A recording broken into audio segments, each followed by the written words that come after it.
You know, oh, I Yeah. see, I see. If there's a Hi guys, welcome back to my channel. If you're new, you're welcome. If you're old, you're super welcome, guys. And guys, I hope you're having a nice time. If you are, to God be the glory. So guys, today I'm going to be telling you about Ozone Mena, the real footballer, the football king, the Bedweezer king. Which one do I want to call again? If you know the other one, please mention it on the comment section. So Ozone was in an interview yesterday with some sports masters around the globe, and here you are to watch what he said during the interview. It was an interesting moment, guys. You don't want to miss out. And before we go further, guys, please subscribe to my channel. Subscription is so free. Yes, guys, now watch what Ozzy said. You know, let's oh, just say I that Yeah. see, I see. if there's a structure in different countries, but I know the structure in England. By the age of 16, if you've not got a scholarship, like it's like education and football. If you've not got it at the age of 16, you might as well forget about it. And people start as early as 8. You have to start early. They're watching you, know the position. You might start as a striker. They might say, okay, no. They might see your strength and everything. And then when you're 16, it's like semi-pro. Like you're ready to go. So from the 16 to 18, but when you're 18, you sign your professional contract. So if you've not signed your professional contract at the age of 18, I don't know when you're going to sign it. So that's a problem. We have a lot of challenges in Nigeria. That okay. For instance, we have the professional teams like the Iyemba and Kano Pillars and all that. Those teams need to have the academy. Is a chain. You don't just pick people from the streets. People have to go through the academy and then eventually get into the main team. So Yeah. really and truly in Europe they start from like age 4, from 4 years old, to Okay. like, they play football most of their life. Oh, So I see. So it's all about catching them much younger. So also with these Juventus and Real Madrid academies now that have been opened in Nigeria, may I ask if you know if there are any more? Number one question. And I know there are some other academies actually, I must say. Do you think that they catch them as young as so, like Dr. Drew just said, at the age of 4? Do you think these academies are equipped to catch them at that very early age, or is it something that we still have a lacuna that we need to fill? Yeah, I think most times, like you even see it, like when you see the training. I wouldn't really call it training sessions for like the under 4 kids or the 6 kids. Pretty much, it's just for them to have a feel with the ball, for them to keep the ball around, for them to start enjoying the game. That's pretty much what he does at that age. By the yeah, time they get, true. by the time they get to like what, like 7, 8, 9, then you start almost trying to identify how well some kids are. But then one thing we've understood, and we've also seen it like all across history, is some people are actually late bloomers. Some people actually pick up really early as well. But then one thing Dr. Drew said that made so much sense is when you get these players when they're young, and you have back to my whole thing of the football philosophy and making sure that it's stable and it's cast in stone, is when you take a player from the under 17 team and you plug him into the under 23s, he understands, let's say a winger for example, he understands what's needed from a winger in that setup. He understands what it means, what it means for him when it's time for him to cut inside, when it's time for him to stay outside. He understands what is needed from him. You take the player from the under 23 team and plug him into the national team, he'll be able to perform. And this is something you can see that all the teams that have dominated world football for the longest time, Germany did it, Spain did it, the Netherlands, yes, maybe they didn't win as much, but they have constantly been doing it. So it's all about understanding that and saying, okay, this is what needs to be done.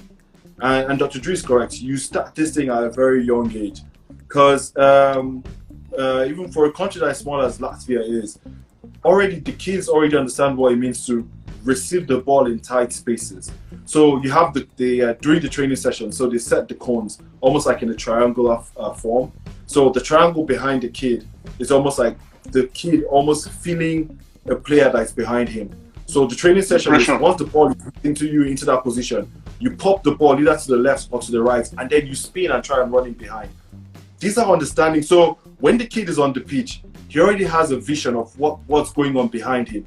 So when that pass comes in, he's not looking to control it and try and do something funny. No, he knows that at that point, I need to pop this ball to my teammates on the right or on the left, and I need to spin to be able to get away from the defender. So when we're watching our own national teams and we see a player receive the ball in that position and doesn't do anything with it, and we're screaming, "Oh no, pass the ball," or like, "You should have passed the ball," all this kind of things. It's because he doesn't understand what the basics of the game is. But these kids are learning it over there in the Western world at the age of what, 6, 7, 8. They already understand what it's meant. And they master it over time. Even in their dream, they can do the same thing.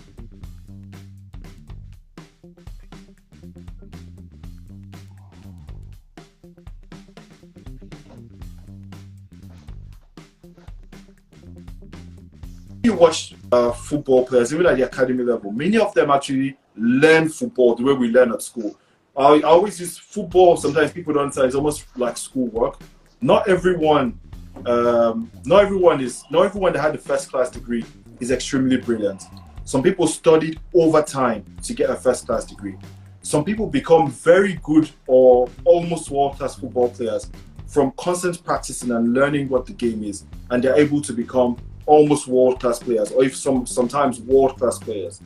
And that's the thing. So if we don't do those things now and put so much emphasis on it, then we're just going to keep losing out. We just keep hoping every day that God is a Nigerian. So all the time that we pray that one person will lose the match or someone is going to draw, so Nigeria will qualify. Like, we do that every single time. And I think if we don't do that, we're going to lose out. That's for sure.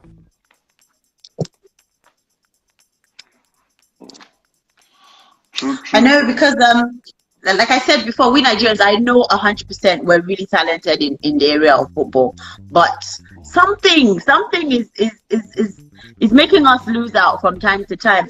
But we're not really here to talk about probably like the Nigerian Super Eagles or the team in itself. We're talking about grassroots. We're talking about things that can be done. Obviously, you know, I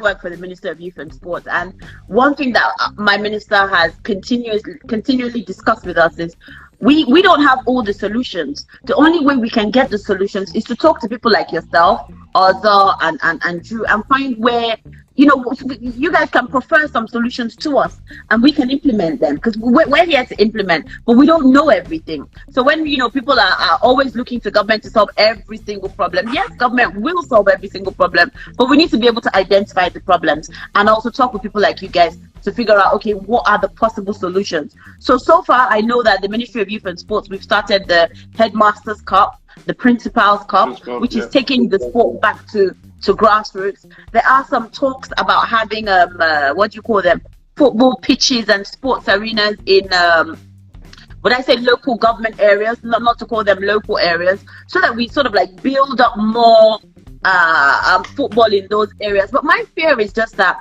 there's so much going on in so many little pockets all over the country. I think every Saturday morning, literally almost, you know, 3-4 times a week, you see a lot of young men with their football boots and, you know, they're all going to play. How do we synergize that? How do we harmonize that? So how are we able to pick out these talents? Because, you know, you can't have scouts going everywhere. I don't know if you gentlemen agree with me. And how is it done in other countries, Drew? I think it's all about data. We don't have data. We need to get these data, you know, because like in the UK, from the school, they will send, if they have any good player, they will send the names out, and the name is already in the system. So sometimes we don't have a system that works. We don't have data. So there's a particular player. Where that guy can go? Like, people will be like, where is the guy? This and that. They cannot really find him anymore. They'll say that people will start chasing. They don't know. They've moved house. They've, you know. So we need to get it right from the beginning. Get our data right. You know. And we need to, most especially, we need to train a lot of coaches. You know, you say they're playing football every week, week in, week out, every day. But are they doing the right things? You know, that's why people leave Nigeria. The attitude again. I've seen players that they say they don't want to train, but they want to play. It is impossible. You know, let me deviate a little bit. It's impossible for you to play in a European club without training. People will say he did the body. He can never be in the body. You understand? Because I kind of grew up in Germany. I went to high school in Germany. Yeah. When I was playing basketball, I would be like so frustrated because the coach would be like, we'll practice for like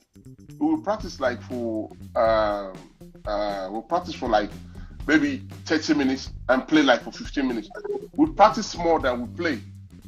You understand? So then you see some kids from Nigeria, they will say, oh, the training is too much. They just want to play a match. And with the coaches abroad, if you do not train, if you don't do it according to what they tell you, you're not going to play the next match.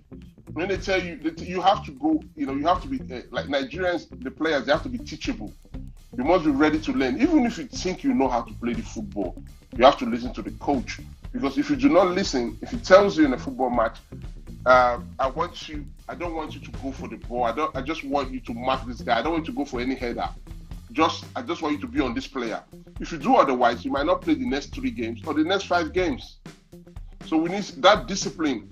We have to start teaching them discipline from an early age, that whatever your coach says goes. Other than that, you'll be in trouble. Okay, so what I've picked from this so far is we need more coach training, we need better data, and you have to be ready to learn. So from a very early age, we need to teach our players that you need to be able to learn. Yeah. Although, do you have anything to add to that? No, I definitely agree, because when you're talking of data, it's when I was talking about when you're teaching scouts what to do. I know in the UK there they have the Elite Player Performance Plan, the EPP, Elite Player Performance Plan. And one thing about keeping data is, so when you have a player scouting report, on the scouting report, it's just like the results we get back from school at the end of every term. So the coach has already put in like passing this, puts the player's strengths, the player's weaknesses. So now, if you're now at the higher levels of club levels or whatever, when you now have this data that is all being stored here, and you're looking for, let's say, a player that is an A-rated player or a B-rated player or a C-rated player, you're going to be able to go on that. You'll be able to go to that database, and you're going to say, okay, this is the type of players that I'm looking for, and you're going to be able to find those players there. And what Dr. Drew said about the attitude of players, it's also has to be factored into the scouting reports, and those are under the I think the sociological parameters. So that way, you're also going to have to highlight the background the player is from. So what kind of environment did you see this player you scouted? Sometimes some scouts go as far as understanding the family dynamics of that football player. And that's where that question always comes in of, are you playing football because of what football can do for you or what you can help do for the sport? That's where that question comes into play. Now, the good thing is, if you have all these things installed, like you have the database and everything. So if I'm a coach now, and I know that the player that's coming in is a hothead, I'll talk to him differently. It's just like being a parent. You don't talk to all your kids the same way, or even just like being in any type of friendship or relationship, whatever stuff it is. You understand the person you're talking to, and that way you address them and you're able to get through to them a certain type of way.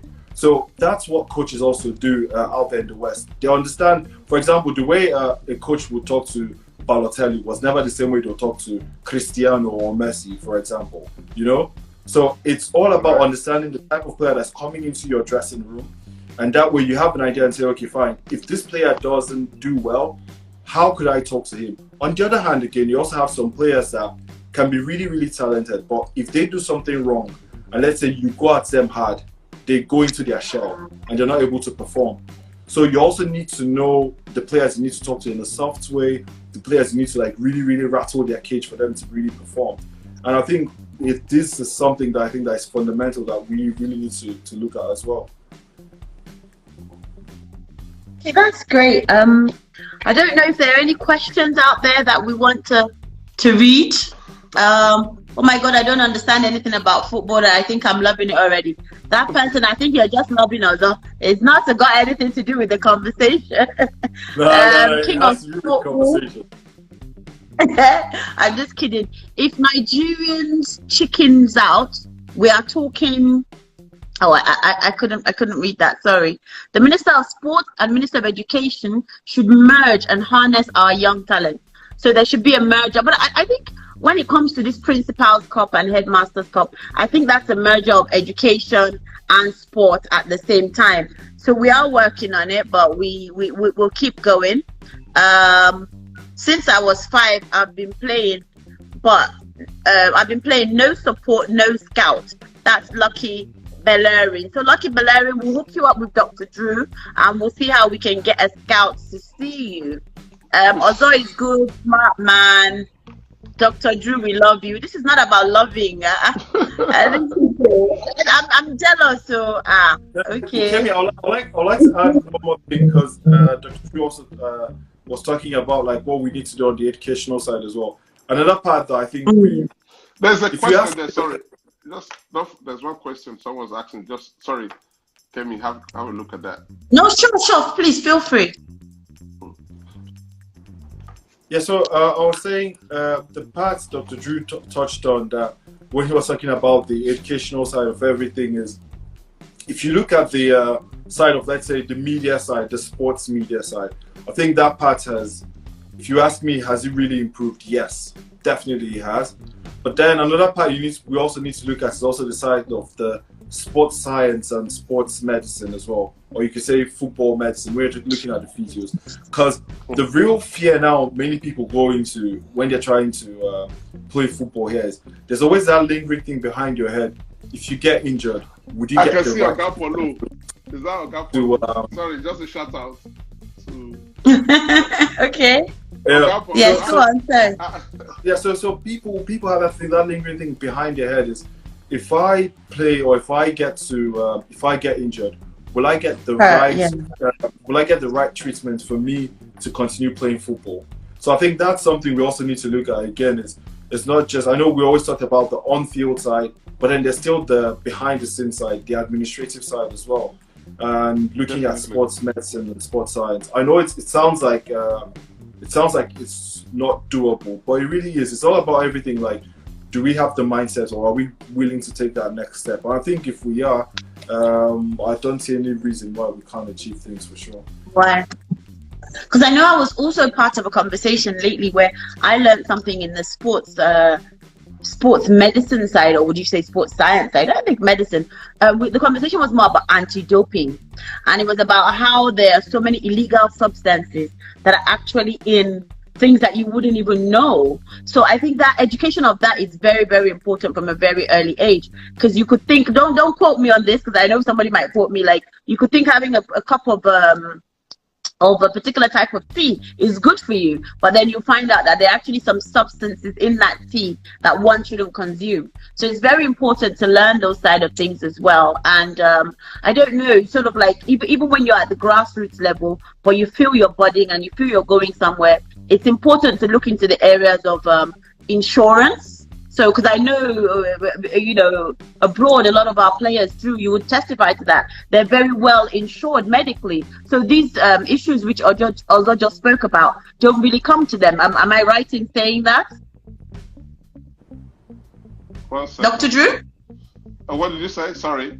My screen is playing off. Okay, yeah. We're talking about the issue of the health factor, where people are scared that if they get injured, things like that. So I'm saying that we know a lot of players abroad have health insurance that covers them for things like that. I'm saying that it's something that we need to educate our Nigerian players about as well, to ensure that they have that all the time. Am I correct in that? Yeah. Of course, most definitely. You're saying the truth. They know about it in Europe. If you're there, I mean, the agent should advise you on that. Insurance is always good, because football is a business. Anything can happen, so it's good for you to insure yourself. But the problem is that most of our players, that from their background, they don't know finance, they don't know anything, because insurance has to do with finance. So, and sometimes the agent could care less if they invest or not, or if they insure themselves. So it's up to them to take that up. But I think in Nigeria, there's nothing to do. I don't think anyone is thinking about insurance right now. but abroad But it's important. is 100% that you need to even the agents need to insure themselves. Everybody needs to insure themselves, you know. So Okay, so I have a question for Dr. Drew from Ismail_A. Ismail says, question for Mr. Drew. What challenges have you experienced identifying talent, and how do you think scouts can overcome these challenges? So, what challenges have you had identifying talent, and how do you feel these challenges can be overcome? To be honest, I'm not a scout. I'm just an agent. So the scout will do their job and bring the player for me. And the truth of the matter, I've got my box. I got my box I tick. When some things fall in place for me, I'm good with the players. I'm not very fussy, you see. But I have this instinct. If I see a player, I know who will fly or not. But the biggest issue that me personally I have with players is discipline, attitude. I could smell if you have a bad attitude, or if you are not disciplined, because some people will try to do that eye service for you, try to be nice to you, but I always judge you from the way you treat your mates. There's a situation, there's a player in Nigeria that we were working on. The guy was very good with the guys, with everyone, was cool. So he got into the car with us. Someone rang his phone. He was like shouting, "Don't call this phone again." He's like it was the way it was on the phone. I said, "Oh wow, this one is, it's like two-faced." So from there, I was being careful, So attitude and discipline is what I look out for. Okay, great stuff, gentlemen. Okay, it has been a great conversation. I'm trying to see if there are any more questions that need answering. I see one that says, why doesn't the sports ministry take care of our players? And they do. If you check some of the statistics lately, you can see that the sports ministry, led by Mr. Sunday Diary, has been taking care of a lot of our players. So we've done that.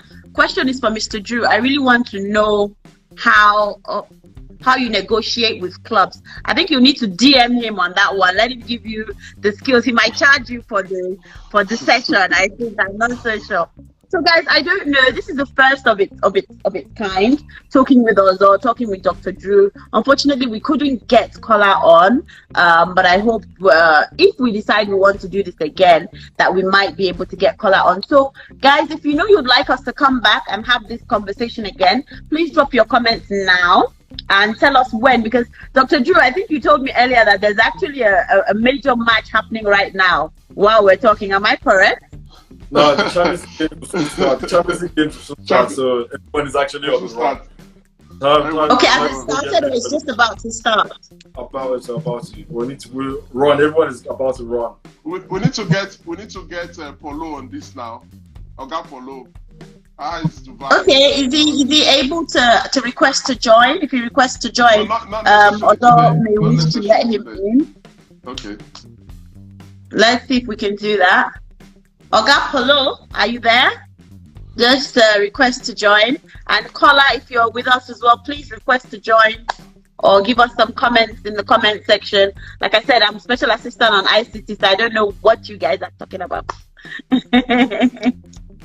Please come back soon. We want you to come back. Please, we want you to come back. Oga Polo, you have no shirt on, sir. It's Oga Polo now. Also, one endorsement for you. How are you, man? Thank you. We are good. You guys are doing well, man. I'm proud of you guys, man. Thank you, sir. But I'm looking for a team. Duru, what is going on now? Also, give me a team now. I can play. No. Dr. Drew is the person you need to talk to. A full team? No. Oga Polo, you know the situation now, the pandemic, the corona, the COVID. The COVID is an issue. After the corona, we can sort you out. Are you sure? No, but on a serious note, the boys are coming back to Nigeria for the international break, and a few of them will need a dose. And And so guys, did you see your king? Did you hear what he said? The guy is just too talented when it comes to sports. He knows just too much, and we're praying that he goes higher and higher on daily basis. Like I was watching today's news, I saw Juventus. I was so excited that, oh, thank God our king is part of this team, and hopefully we're hoping. Yes guys, don't you want to see him there? I want to see him, and I know you want to see him too. So guys, this is just what I've got for you today. Thank you so much for watching. See you in our next video. Please don't forget to click on the subscribe button, like and share my videos, and leave your comments below. Bye for now. Bye for now. Bye bye.